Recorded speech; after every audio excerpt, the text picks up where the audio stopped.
L'instabilité géopolitique est-elle vraiment la plus grande menace pour la stabilité financière? C'est ce que pensent les régulateurs, mais les marchés, eux, semblent souvent ignorer ces avertissements.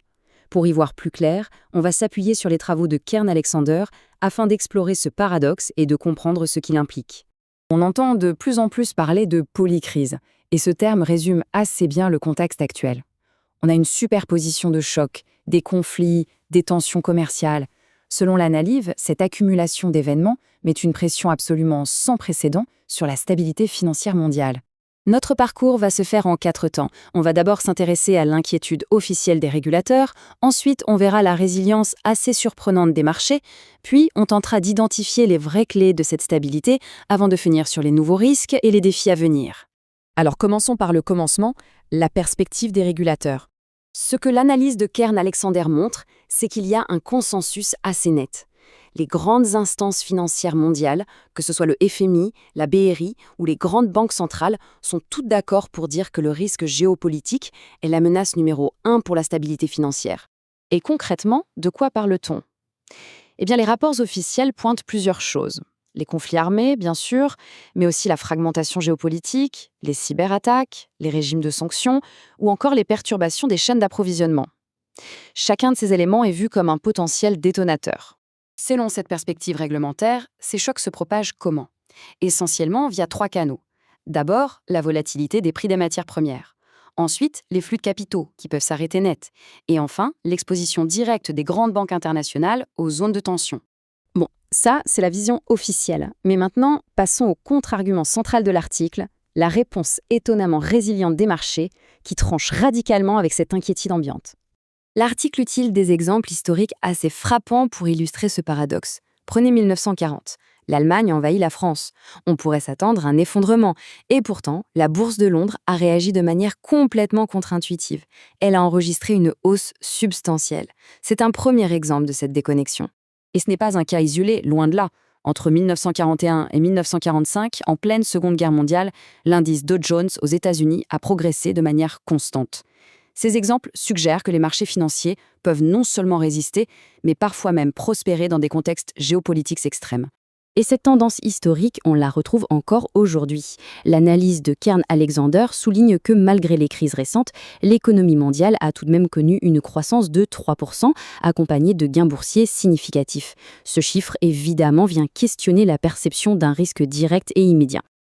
Alors, comment est-ce qu'on explique cet écart? C'est toute la question.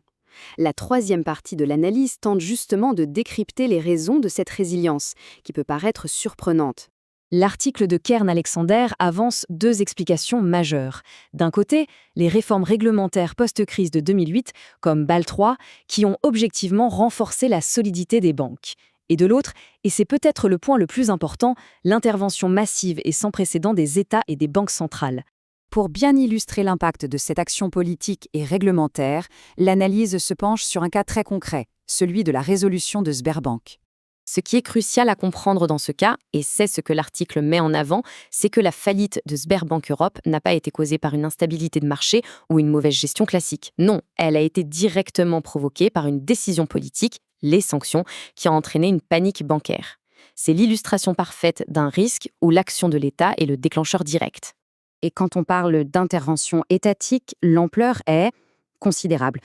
Pour donner un ordre d'idée, l'article rappelle que durant la pandémie, les plans de sauvetage des pays du G20 ont représenté en moyenne 10% de leur PIB. Ce soutien massif a clairement été un facteur clé de la stabilité des marchés.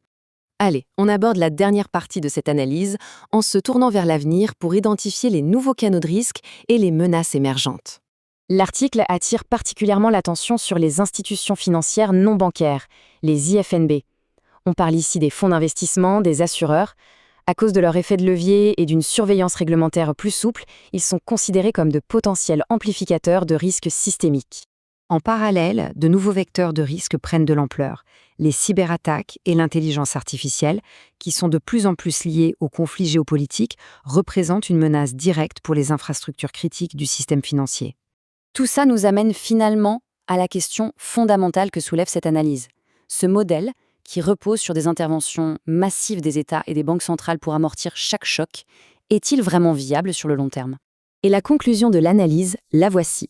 Le véritable risque géopolitique aujourd'hui n'est peut-être pas tant l'événement déclencheur lui-même, mais plutôt l'épuisement possible de la capacité de réponse des autorités.